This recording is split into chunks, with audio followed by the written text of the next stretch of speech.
Il se peut également que leurs dirigeants soient à ce point préoccupés par leur propre emprise sur le pouvoir et la richesse qu'ils ne soucient nullement de ce qui arrive aux personnes dont ils régissent la vie. Ils concéderont juste assez pour que la population se tienne tranquille et qu'elle cesse de protester. Si des citoyens s'obstinent à faire entendre leur voix, ils les enferment, les torturent ou trouvent d'autres moyens de distraire leur attention, de le faire taire ou de le faire disparaître. Ces 2 dernières années, des personnes dans beaucoup de pays ont toutefois fait monter les enjeux et ont signifié clairement que juste assez, ce n'est plus assez.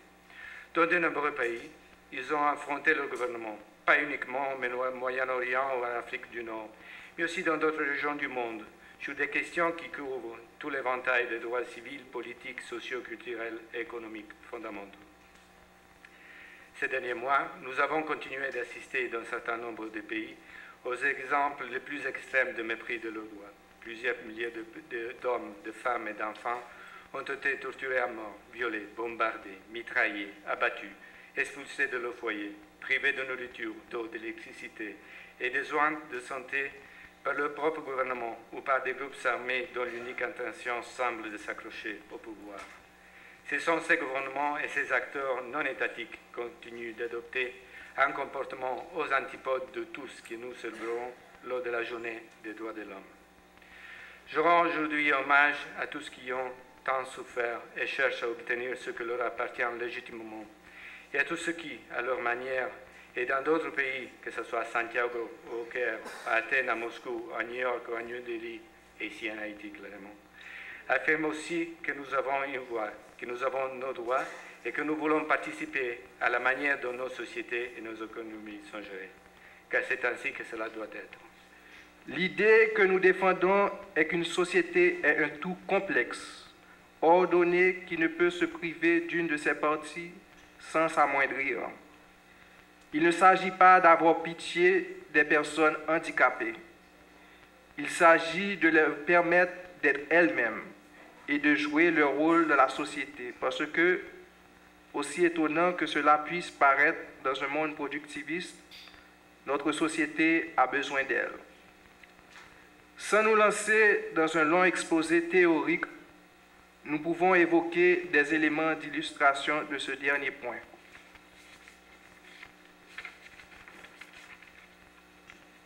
Tout d'abord, ainsi que nous l'avons vu, la société est un tout qui n'est pas seulement quantitatif. Cela implique que, privée de certains membres, elle n'a pas seulement diminué quantitativement, mais elle perd de sa substance. Si j'osais, je prendrais un parallèle de circonstances. De même qu'une personne amputée perd plus qu'une certaine masse de muscles, d'os et de peau, une société amputée de certains de ses membres perd plus qu'un nombre X de votants. Cela est d'autant plus net que notre société est démocratique et doit donc toujours se battre pour la représentativité de ses institutions. Il convient donc qu'elle favorise au mieux la participation de tous les citoyens aux décisions publiques, notamment par le biais des élections. Notre société est aussi une réalité morale qui tient par des principes. Ces principes sont inscrits dans notre culture, dans notre constitution, dans notre jurisprudence et dans les traités internationaux ratifiés par Haïti.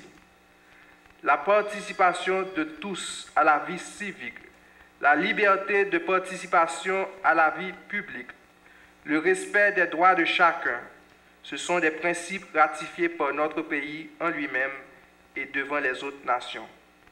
Il va de soi qu'Haïti a besoin d'intégrer les personnes handicapées pour être fidèle à ses engagements. Enfin, pour ne pas vous épuiser en cherchant à épuiser le sujet, je noterai que les personnes handicapées ont quelque chose de particulier à apporter à notre société. À la mesure, en effet, des souffrances qui les marquent, elles développent des trésors de patience, d'endurance et d'ingéniosité psychologique ou physique pour pouvoir tout simplement survivre. Laissons-leur la possibilité de mettre cette trésor dans la balance des atouts qu'a notre pays, afin qu'ils puissent vraiment décoller. Les 3 points précédents se rencontrent toujours dans un domaine pratique fort simple à concevoir, celui de l'accessibilité universelle aux bâtiments et aux services.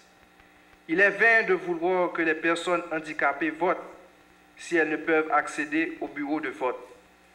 Il est vain de vouloir qu'elles participent à la vie publique si elles ne peuvent régler habituellement les démarches les plus simples, aller à la banque, accéder au bureau de poste, entrer dans un bureau, parler avec la personne adéquate dans une administration ou un commerce. Le plus étonnant, c'est que la société qui fait des efforts pour améliorer l'accès des personnes handicapées aux bâtiments et aux services va nécessairement offrir de meilleurs bâtiments et de meilleurs services à toute sa population. La persistance d'un certain nombre de schémas discriminants et de facteurs d'exclusion à l'égard des femmes et des personnes handicapées, la violence symbolique dont elles sont victimes, ne cesse de nous interpeller sur l'urgence d'identifier et de faire jouer les mécanismes propres à leur garantir une participation à la vie publique qui soit la traduction dans le concret de l'exercice des droits qui leur sont reconnus. Les séances en atelier d'aujourd'hui sauront dans une mesure certaine concourir, à tout le moins, à la définition des prémices sur la base desquelles se prolongeront les considérations analytiques qui viendront étayer le plaidoyer en faveur de la promotion sociale de ces groupes à travers une pleine participation aux affaires publiques. Le gouvernement a déjà pris le parti d'œuvrer dans le sens du respect des droits de tous et de toutes et de chacun en ayant bien en vue les priorités, les urgences et les contraintes. Il juge opportun de réaffirmer en cette journée spéciale son engagement à garantir toutes les générations de droits, en commençant par les fondamentaux dont relève le droit à une alimentation équilibrée, le droit à l'éducation, le droit à l'alimentation, à un logement décent, le droit au travail, le droit au loisir, le droit à un environnement sain, pour ne retenir que cela. Dans la foulée, des efforts sont entrepris pour mettre un accent particulier sur les droits économiques et sociaux de la population. Ce choix s'explique par le besoin de sortir de cette vision réductrice des droits de l'homme pour les placer dans un contexte multidimensionnel où il ne sera plus question de considérer seulement les droits civils et politiques au détriment des autres. Car la question de l'état de droit reste également liée à l'efficacité des mesures adoptées pour résorber la pauvreté extrême, gommer les inégalités sociales et frayer aux plus défavorisés l'accès au minimum vital qui conditionne une existence assumée dans la dignité. Tant et aussi longtemps qu'on ne parviendra pas à réduire ce taux de plus de 50% de pauvreté extrême, la construction de l'état de droit n'aura que la résonance d'une déclaration d'intention. C'est à cette tâche que s'attelle le gouvernement. L'apprentissage de la construction de l'état de droit tel que nous le concevons au sein de l'administration Martelly-Lamotte aborde le concept du droit dans son sens le plus profond, celui du droit à la vie. Je répète cette phrase. L'apprentissage de la construction de l'état de droit tel que nous le concevons au sein de l'administration Martelly-Lamotte aborde le concept de droit dans son sens le plus profond, celui du droit à la vie. Nous avons entre autres fait le choix de ne pas projeter un mépris violent contre les couches qui vivent dans l'extrême pauvreté. Nous avons fait le choix de jeter un regard nouveau sur l'état de l'exercice du droit à l'épanouissement des personnes handicapées. Nous avons fait le choix de donner accès à la scolarité universelle gratuite obligatoire à plus d'1 million d'enfants. Nous avons fait le choix de ne plus abandonner à leur sort les personnes âgées qui vivent dans l'extrême pauvreté.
Et ça fait pays, c'est ça fait PAM. Et nous te dit nous, c'est pas parce que nous privés de liberté, nous sommes dans le pénitencier national, que par exemple nous ne pouvons pas exprimer ça nous voulait de pays sous tableau tant que nous fait là. Tant que nous avons toute belle œuvre que nous fait, non seulement œuvre que nous avons fait déjà, mais toute belle œuvre nous continuons à faire toute semaine passée. Je pense que ça est important, comme à